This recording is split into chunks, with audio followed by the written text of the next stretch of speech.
On vous souhaite la bienvenue à ericlatour.com. Dans quelques instants, on reçoit le pianiste Guy Martin, qui a quelques représentations de prévues durant l'été à Saint-Jean-sur-Richelieu, dans les parcs, entre autres. Mais d'abord, parlons de tourisme et parlons de ce que nous réserve l'été 2022 dans le Haut-Richelieu.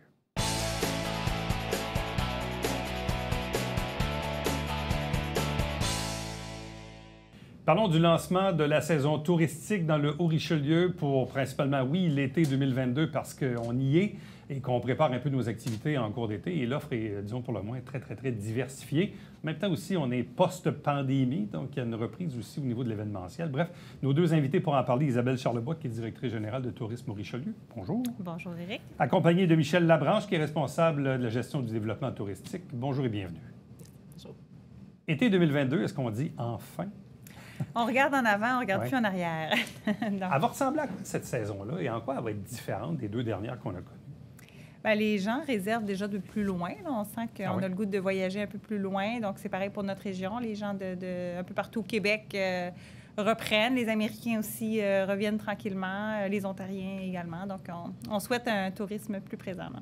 Bon, en quoi l'offre est-elle intéressante pour ce public-là qui vient de peut-être un peu plus loin? Bon, on a tout le temps les pôles dont on parle, Venez-en Québec, Saint-Grégoire, on a Saint-Jean, on a le volet de la rivière aussi avec Saint-Paul. Et c'est là-dessus vraiment qu'on va maximiser un peu notre offre au public? Oui, on a plein de belles nouveautés, comme on l'a annoncé à notre lancement il y a quelques jours. Donc, pour un touriste qui a le goût de venir dormir dans la région, en hébergement insolite, on peut dire. Il y a des nouveaux hébergements sur la rivière Richelieu, des hébergements flottants. Fait que ça, c'est super intéressant. Autrement, bien, l'offre est tellement variée hop là, le nouvel attrait de l'heure, jusqu'à nos circuits pique-nique tout nouvellement revisités par Mireille. On a beaucoup de nouveaux attraits là, pour attirer toute clientèle, là, que ce soit le local ou le tourisme. Bon, quand on parle de circuits, dans le fond, qu'est-ce que c'est l'offre typiquement qu'on peut avoir via des circuits? On a plusieurs types de circuits. Nos deux principaux, c'est les circuits vélo, donc sur les routes cyclables. On a participé à la nouvelle véloroute gourmande Montréal-Sherbrooke, donc un tronçon là, qui part de Saint-Jean-sur-Richelieu jusqu'à Granby par la Montérégiade. Donc, ça permet de visiter là, plusieurs attraits, hébergements et boutiques là, de la région. Donc, ça, c'est une bonification au niveau de l'offre cyclable, au niveau des circuits. On a aussi 5 nouveaux circuits gourmands qu'on a créés cette année.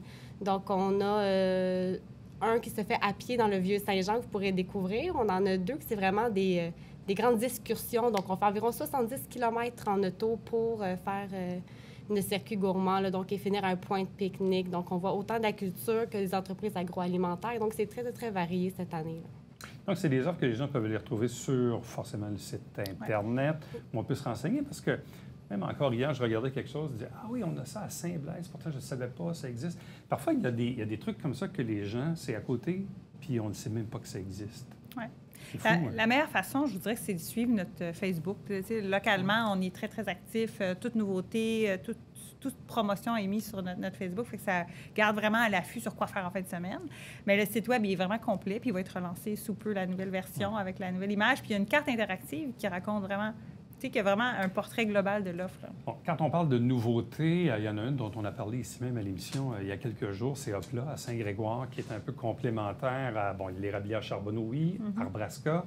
Et de l'autre côté, il y a bien sûr cette installation trampoline un peu géante, unique.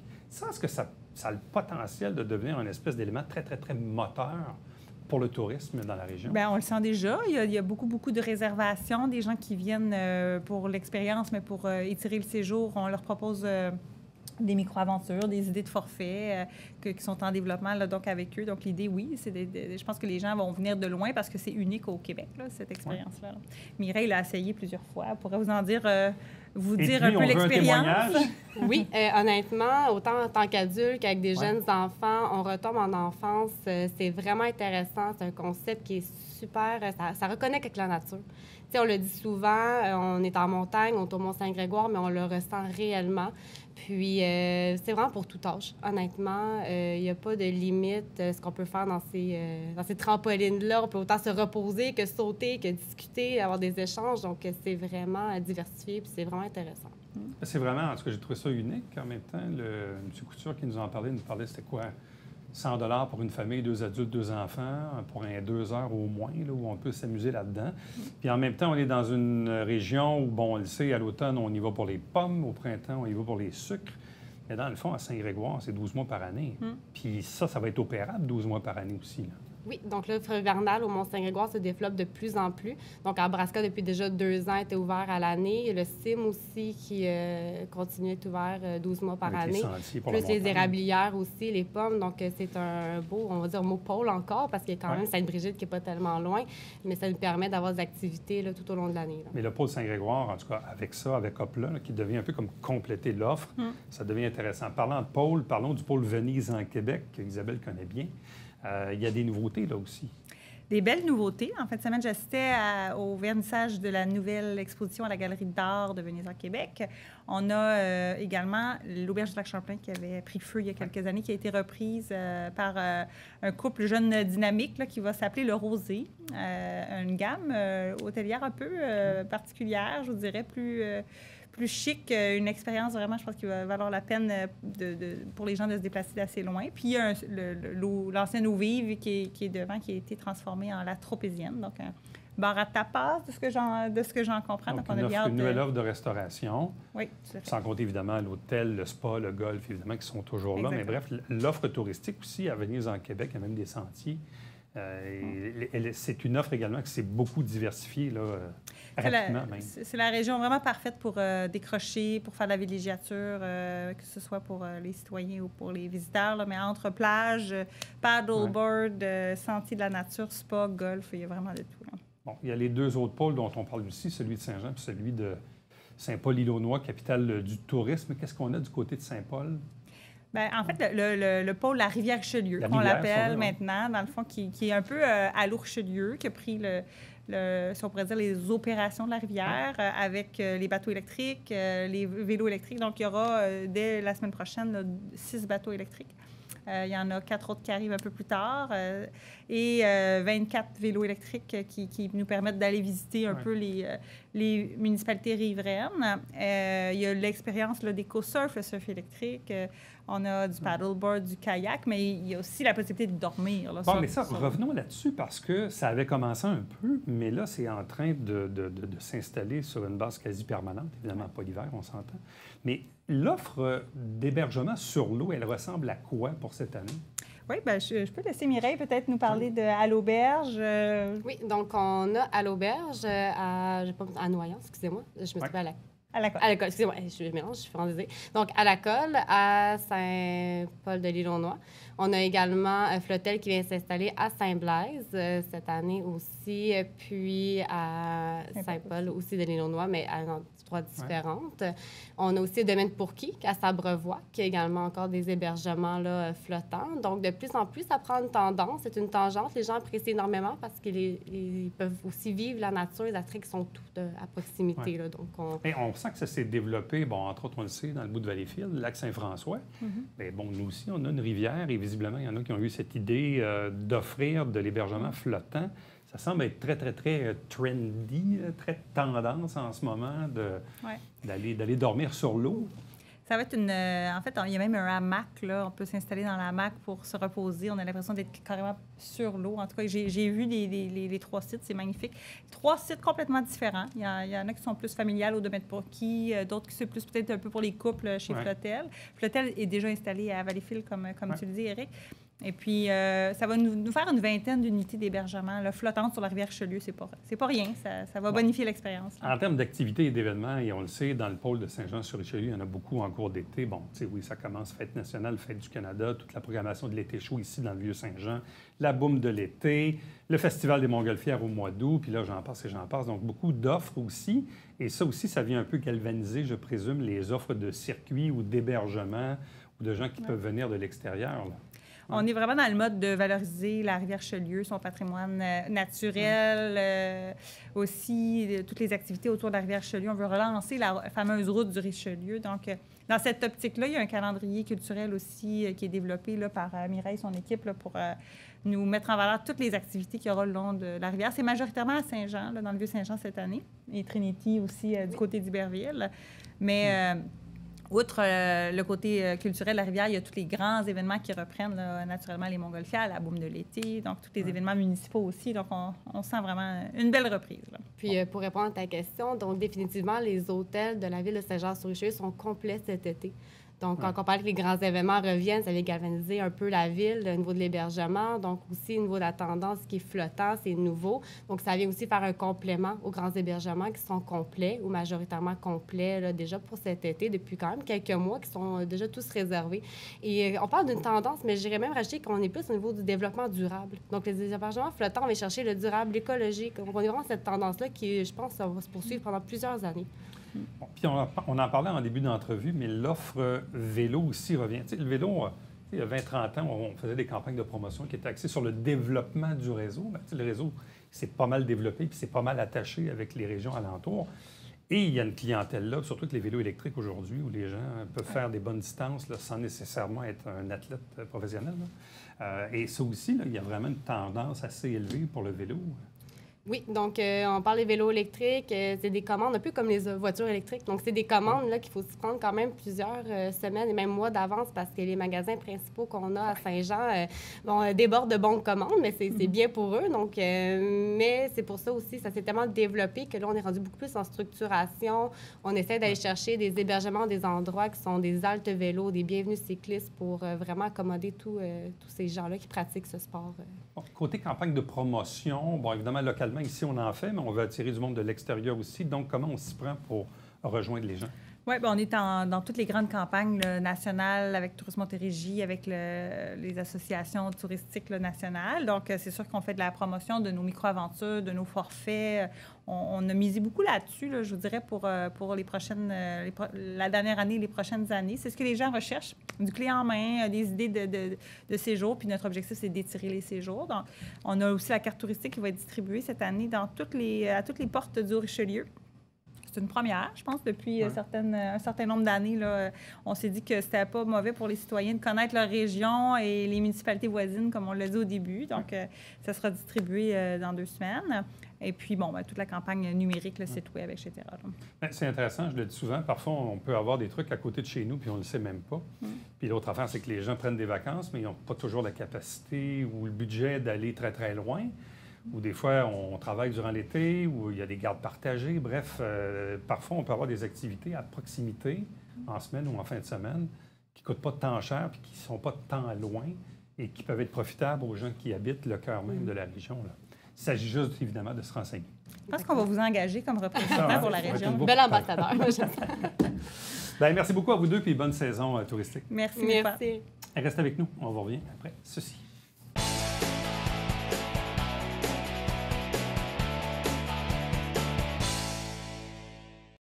Mesdames et messieurs, bon matin et bienvenue à votre télé-bingo sur les ondes de télévision du Haut-Richelieu. Vous aimeriez jouer au bingo dans le confort de votre foyer?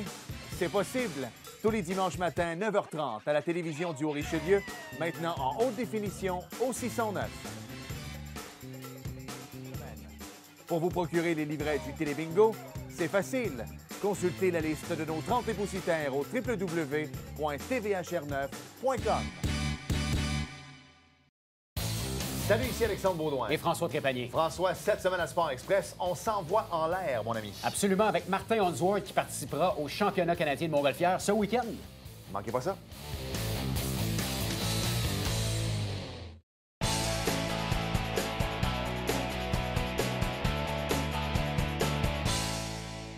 La vie artistique reprend, quoique dans les 2 dernières années, il y a quand même eu des moments en plein air où on a pu entendre certains artistes, pianistes, notamment Guy Martin, qui parcourt les parcs municipaux à Saint-Jean-sur-Richelieu. Bonjour et bienvenue. Bonjour, Éric, comment vas-tu? Un itinérant du piano. Absolument. J'aime beaucoup le mot, Éric. Itinérant du piano. Du piano. Je viens de l'inventer là. Un terme fort. Ah, mais là, en fait, ce qui m'a frappé, c'est que dans les dernières semaines, je voyais des publications passer, notamment où tu annonçais que tu allais être notamment au Parc des Éclusiers, en face de la Trinquette, dans ce merveilleux parc qui borde, évidemment, l'écluse numéro 9. Bon, là, en fin de semaine, malheureusement, tu as dû annuler à la dernière minute parce que tu avais perdu la voix. Exactement. Mais là, je suis réconforté parce que tu as quand même suffisamment de voix pour venir nous voir aujourd'hui. Ça va bien. On devrait être correct, là, Éric. Donc, j'étais là, j'étais prévu le 4, et donc, effectivement. Mais tu es prévu là, pour les prochaines fins de semaine. Samedi prochain, oui. Je vais être là samedi prochain.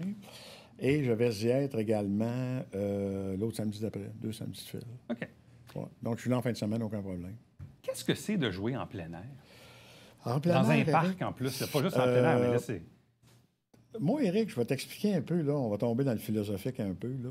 C'est que je pense que... écoute, jouer en plein air. Ben, c'est écoute, parce que, bon... c'est quand t'as pas le moyen de jouer ailleurs, tu joues en plein air.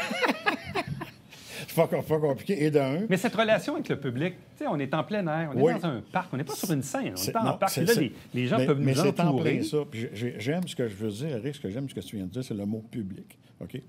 Parce qu'effectivement, ce qui se produit, c'est que c'est une relation directe avec le public. Et moi, je pense que tout artiste, OK, devrait être tout d'abord reconnu par le public.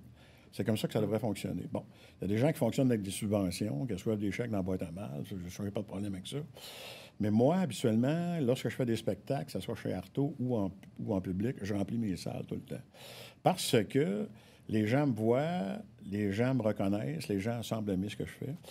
Et je pense que c'est un peu comme ça que ça devrait fonctionner. Je veux dire, moi, je suis un peu de la vieille garde, là. Je veux dire...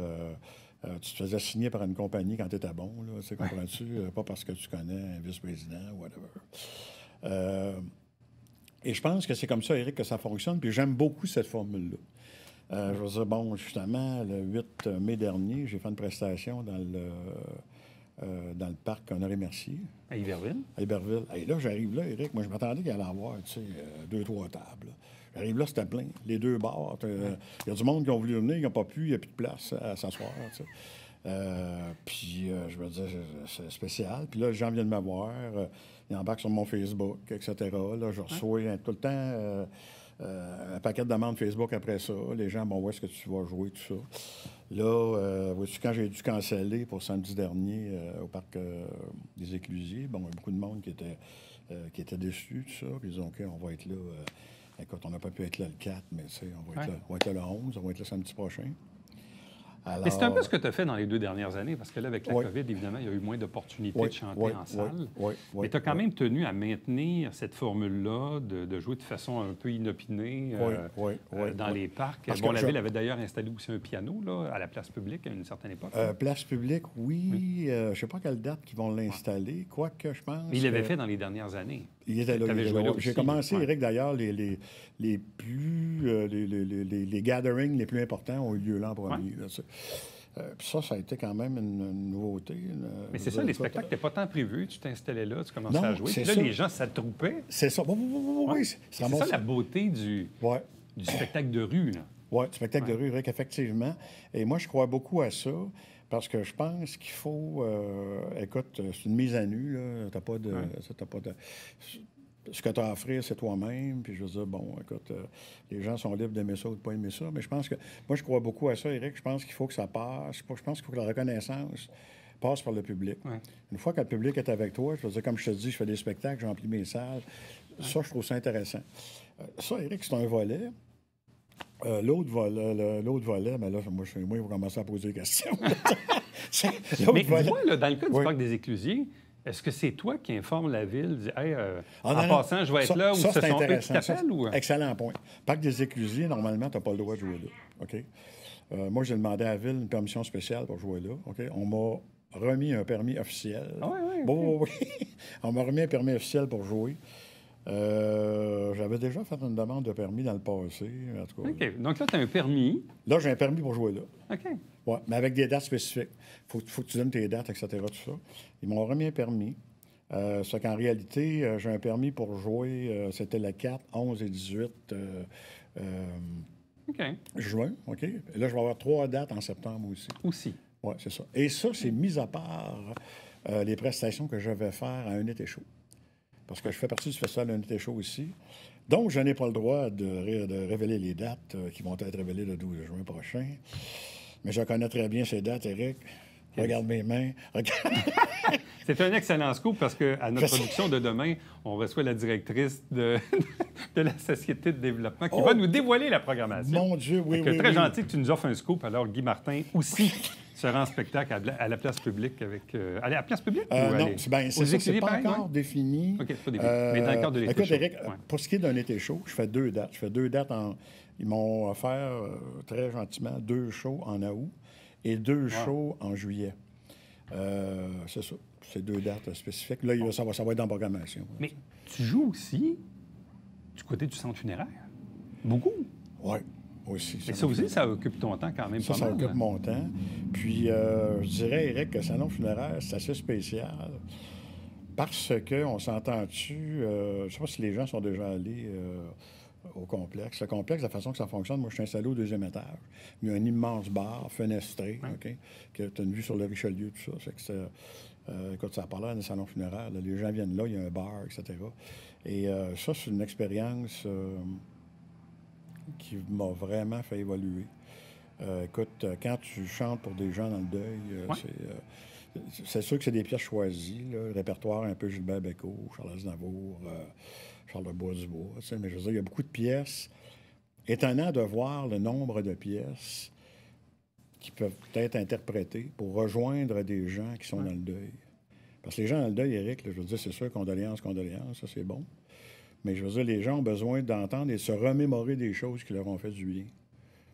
Souvenirs collectifs, là, tu sais, qui sont On a besoin d'être dans un environnement de douceur, là. Absolument, absolument. Puis je suis à peu près convaincu, Éric, là, que je pourrais t'interpréter une trentaine de pièces là, que tu connais bien, puis que tu vas avoir du plaisir à réécouter. Là, alors, c'est un peu ça mon répertoire. Là, Donc, le Guy Martin, il y a un petit côté mini-wheat, là. Pardon? Il y a un petit côté mini-wheat, là. Il peut nous offrir du Billy Joel ou du Elton John d'un côté, puis de l'autre, à des funérailles avec du Gilbert Bécaud. Et même, Éric, au niveau... Bon, un autre élément que je voudrais mentionner, mon album. J'ai un album qui devait sortir, qui est tout le temps supposé sortir, mais qu'on a mis sur la glace, OK? Qu'on a mis sur la glace parce que, me dit-on, il y a des gens qui s'intéressent à cet album, pas seulement à Saint-Jean, OK, à Montréal aussi. Et on m'a demandé de répéter la chose suivante. Guy, à partir de maintenant, c'est plutôt toi qui s'occupe de ça. Alors, et qui m'a dit de dire ça et qui va s'en occuper? Mon très grand ami, Éric Boivin, qui va effectivement, Éric, qui m'a offert de l'aide au niveau de la production.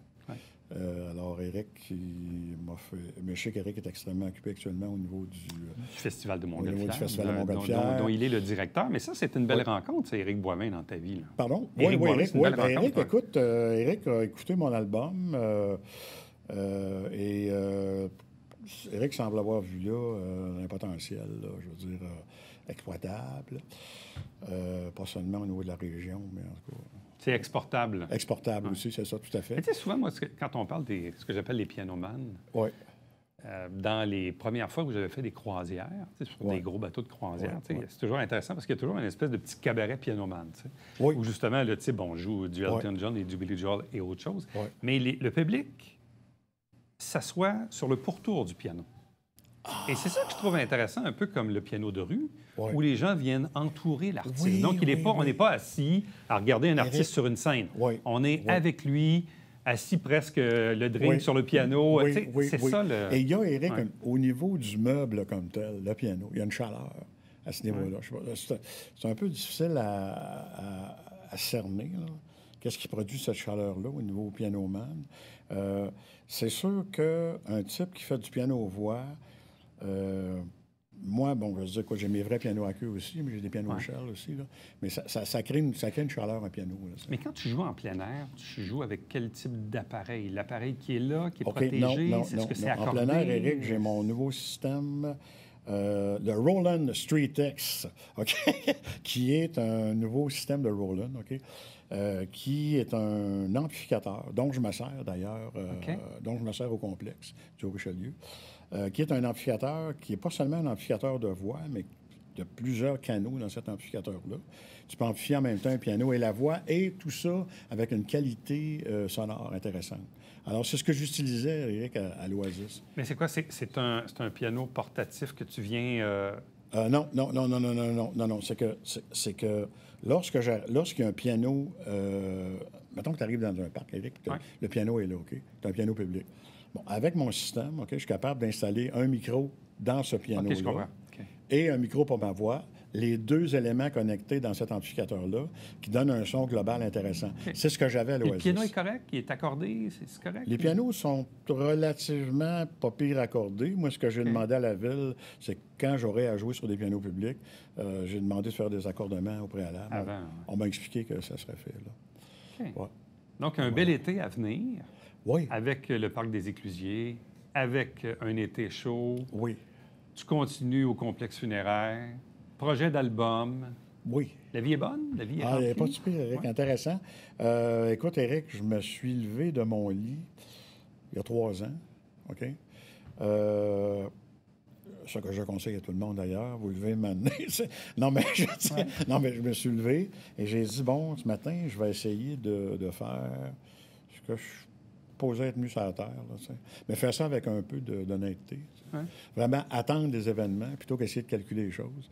Et depuis ce temps-là, Éric, écoute, c'est passé beaucoup de choses. Je passe à la télévision, je passe dans les journaux, je fais des entrevues. Je viens de finir un album avec la guitariste de John Hallyday, Réjean Lachance. Éric Boivin qui me propose de faire de la production pour moi. Je veux dire, tu sais, j'ai pas calculé rien là-dedans. Ouais. J'ai pas couru après personne. Je veux dire, tu sais, c'est comme... Je ne sais pas comment on appelle ça, Éric, mais c'est comme... Je pense que ça fonctionne pour tout le monde. Bien, on vous invite à suivre Guy Martin sur ses médias sociaux, suivre les dates où il sera en spectacle, souhaitant que la voix revienne à pleine et entière. Bon, samedi, c'est un petit incident de voix, mais c'est revenu visiblement. Puis je vous invite vraiment, si vous n'avez jamais entendu Guy Martin jouer du piano et chanter en plein air, ça vaut la peine. Guy, merci beaucoup. Merci beaucoup, Éric. Plaisir. Reste avec nous. On vous revient après ceci.